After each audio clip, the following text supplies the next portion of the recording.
A flashback shows Bai Yi sitting in a cold, dark prison cell. This occurred after he achieved the legendary rise from the green tier to the platinum tier. His cellmate expressed confusion that such a powerful, awakened warrior was in a death row prison. Bai Yi gave only one grim reason. He stated he deserved to die for beating his own mother to death in a fit of rage and despair.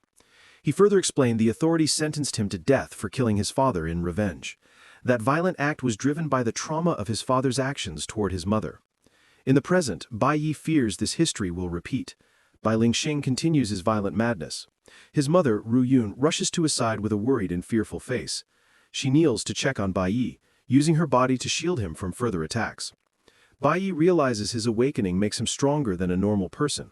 An ordinary individual would not have survived such a powerful punch. Despite his injuries, determination fills him to protect his mother at all costs.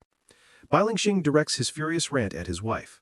He recalls feeling immense happiness when she was pregnant, especially since his siblings had no sons. He believed his son was destined to restore the family's glory through a powerful awakening. Now he feels only disgust and disappointment because Bai Yi awakened with the dust rank. Bai Lingxing screams at Ru Yun that a dust rank cannot advance, making it a trash class with no future. He blames her genes for this terrible outcome, accusing her of passing on inferior traits. Bai Lingxing loses all control and raises his hand to strike Ru Yun. Bai Yi will not allow this again. Using his flash blink skill with swift precision, he moves past his mother to block his father's attack. The force throws Bai Lingxing backward, but he only smiles in a heroic and mocking manner. Ru Yun feels a surge of fear, knowing this defiance will provoke more wrath. Bai Lingxing gets to his feet and arrogantly strides toward his son, intent on beating him into submission. Bai Yi plans to use his parry skill, but his father's punch breaks through his defense first. The blow lands hard on Bai Yi's face, causing blood to spill from his mouth and nose. Bai Yi bitterly acknowledges the huge power gap between them. His current strength is no match for his father's C-rank Abyss-class abilities. Another punch comes before he can catch his breath. He blocks it with his hands, but the shock injures his ribs, sending sharp pains through his body. Bai Lingxing prepares another powerful strike to punish his son's defiance. Bai Yi sees the punch coming, but cannot dodge or block it effectively. He can only cover his head with his hands to minimize the damage. The blow lands. Bai Lingxing tells his son he deserves to die for his useless class. Yet Bai Yi remains standing, his willpower refusing to let history repeat. This defiance makes Bai Lingxing even angrier. He mocks his son for thinking he is special just because he awakened. In a fit of rage, Bai Lingxing grabs a heavy chair, ready to smash it over Bai Yi's head. Ru Yun holds her son tightly, both bracing for the hit. A commanding voice from outside the door then demands immediate entry. Bai Lingxing feels disappointed by this interruption. Ru Yun holds her son close with relief.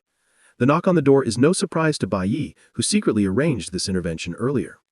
Bai Lingxing acts tough opening the door, but his attitude changes drastically upon seeing the visitors. Two tough-looking men identify themselves as Inspectorate investigators. They are Deputy Captain Li Ang, a red A-rank warrior, and Investigator Cheng Jinwu, a blue C-rank operative. Bai Lingxing is shocked and trembles slightly, asking the reason for their visit. Deputy Captain Li Ang shows him a picture of a wanted criminal named Snow. He inquires if Bai Lingxing has seen him recently.